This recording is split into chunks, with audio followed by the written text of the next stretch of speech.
కాళేశ్వరం అవకతవకలపై విచారణకు ఆదేశించడం ద్వారా సీఎం రేవంత్ ఏం సాధించబోతున్నారు? మేడిగడ్డ కుంగిన కేసులో సింగిల్ జడ్జి విచారణ నిజమైన దోషులను పట్టుకోగలదా? మేడిగడ్డ పునరుద్ధరణ తమ బాధ్యత కాదని ఎల్ఎన్టీ టీం ప్రకటించటం కథ కంచికి చేరిందనుకోవాలా, మొదటికొచ్చిందనుకోవాలా? రేవంత్ స్పీడును ఎలా అర్థం చేసుకోవాలి? విచారణకు కూడా టెక్నికల్ ప్రాబ్లమ్స్ వస్తాయా?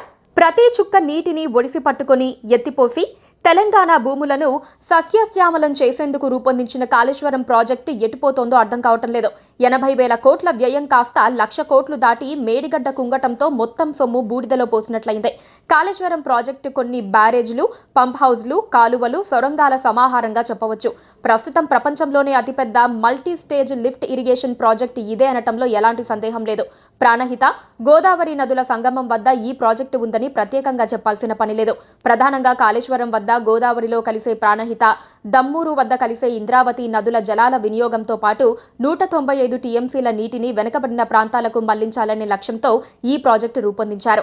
ఎల్ఎన్టీ సంస్థ ఈ నిర్మాణాన్ని చేపట్టింది. ఇందులోని ఒక ప్రాజెక్టే మేడిగడ్డ.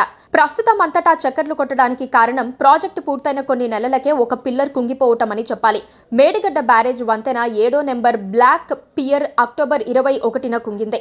అప్పటి నుంచి బీఆర్ఎస్ కాంగ్రెస్ మధ్య మాటల యుద్ధం కొనసాగుతోంది. బ్యారేజ్ కుంగిపోవడానికి కారణం ఎవరనే దానికంటే ఎవరు బాధ్యత వహించాలన్నదే ఇప్పుడు ప్రధాన సమస్యగా మారింది. కాళేశ్వరంలో భారీ అవినీతి జరిగిందని, కేసీఆర్ తిన్నదంతా కక్కిస్తానని కొత్త సీఎం రేవంత్ రెడ్డి ప్రకటించడం బాగానే ఉంది. ప్రాజెక్టు కుంగటం చిన్న టెక్నికల్ ప్రాబ్లం అని కేటీఆర్ వ్యాఖ్యానించడం భావదారిద్రమా లేక సమస్యను తప్పుదోవ పట్టించడమా అన్నది తేలాలి.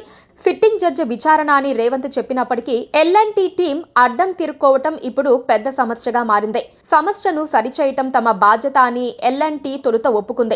తర్వాత మాట మార్చింది. ఏవేవో లెక్కలు చెప్పి చేతులు దులుపుకునేందుకు ప్రయత్నించింది.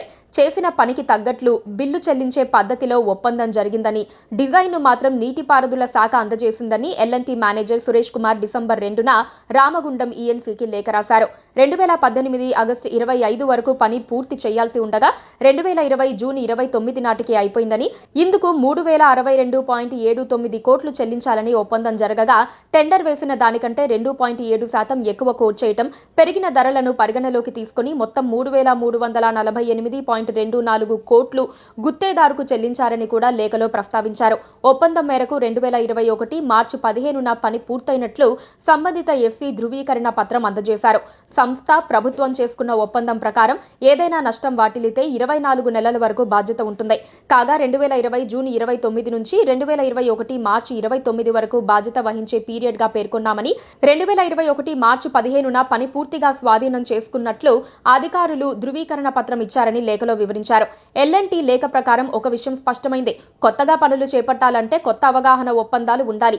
ఏ పనికైనా కాపర్ డ్యామ్ కట్టాలి. అందుకు 56 కోట్ల రూపాయలు కావాలి. ఇప్పుడు సమస్య పరిష్కరించేందుకు కాపర్ డ్యాంతో మొదలు పెట్టాలి. ఇది అసలు సంగతి. రేవంత్ తప్పు లేకపోయినా, ఆయన ఎలాంటి తప్పు చేయకపోయినా ఇప్పుడు సమస్యను పరిష్కరించాల్సిన బాధ్యత మాత్రం ఆయనపైనే ఉంది.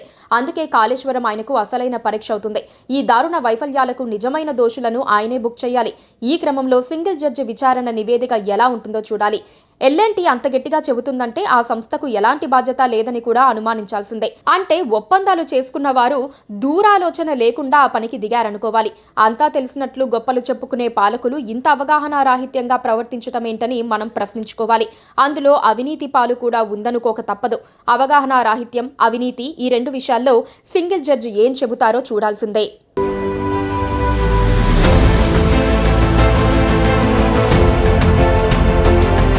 Please subscribe to KTV Telugu. KTV Telugu. KTV Telugu. KTV Telugu channel.